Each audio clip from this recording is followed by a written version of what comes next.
ఒక్కసారి కొమ్మూరి గోల్డ్ కి కాల్ చేయండి. తాకట్లో ఉన్న మీ బంగారాన్ని విడిపించి మార్కెట్ ప్రైస్ కి వాళ్ళు కొనుక్కుని మిగతా డబ్బులు మీకు ఇచ్చేస్తారు. వెల్కమ్ టు మన టీవీ మన కోసం.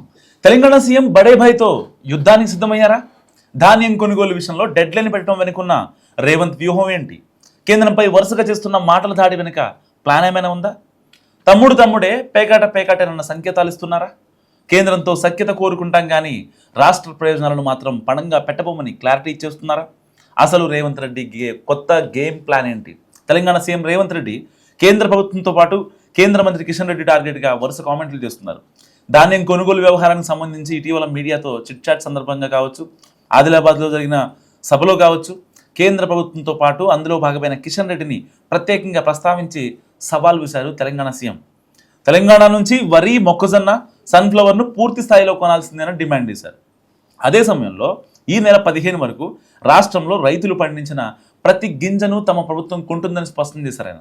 అలాగే రాష్ట్రం కొనుగోలు చేసిన ధాన్యాన్ని కేంద్రం కూడా పూర్తి స్థాయిలో తీసుకోవాలని ఒత్తిడి పెంచే పనిలో ఉన్నారు రేవంత్ రెడ్డి.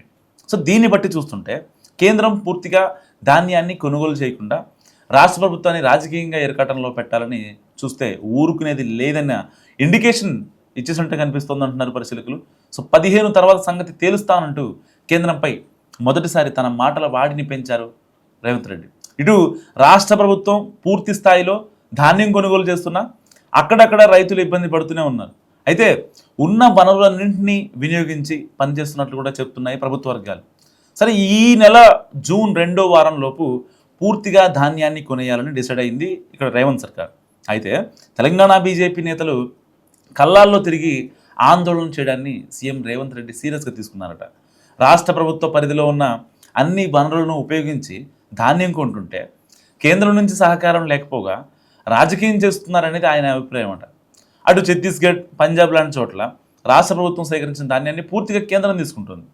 కానీ తెలంగాణలో మాత్రం కోత విధిస్తోందన్నది రాష్ట్ర ప్రభుత్వ ప్రధాన అభ్యంతరం. ఈ క్రమంలో బీజేపీ నేతల ఆందోళనలతో సీఎం కొత్త యాక్షన్ ప్లాన్కి సిద్ధమవుతున్నారు.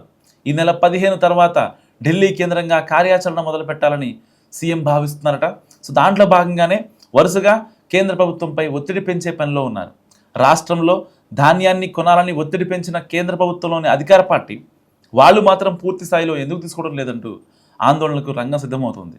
మరి ముందుగా క్షేత్రస్థాయిలో బీజేపీ నేతల ఇళ్ల ముందు ధాన్యం పోస్తామంటూ క్యాడర్కి ఇండికేషన్ ఇచ్చారు సీఎం రేవంత్. అదే సమయంలో ఢిల్లీ కేంద్రంగా కార్యాచరణకు కూడా ప్లాన్ చేస్తున్నారు రేవంత్ రెడ్డి. దీంతో తెలంగాణ ముఖ్యమంత్రి కేంద్ర ప్రభుత్వంతో యుద్ధానికి సిద్ధమవుతున్నారా, లేక ఒత్తిడి పెంచే క్రమంలో తన వాదానికి పదును పెడుతున్నారా అనేది త్వరలోనే క్లారిటీ వచ్చే అవకాశం ఉంది. చోటే బాయ్ బడే బాయ్ అంటూ గతంలో ఆయన చేసిన కామెంట్స్తో రాష్ట్రంలోని కొన్ని పక్షాలు రేవంత్ రెడ్డి కేంద్రంతో కుమ్మక్కయ్యాలని విమర్శించాయి. ఈ క్రమంలో సీఎం ఎలాంటి వ్యూహం అనుసరించబోతున్నారనేది ఇప్పుడు ఆసక్తికరంగా మారింది.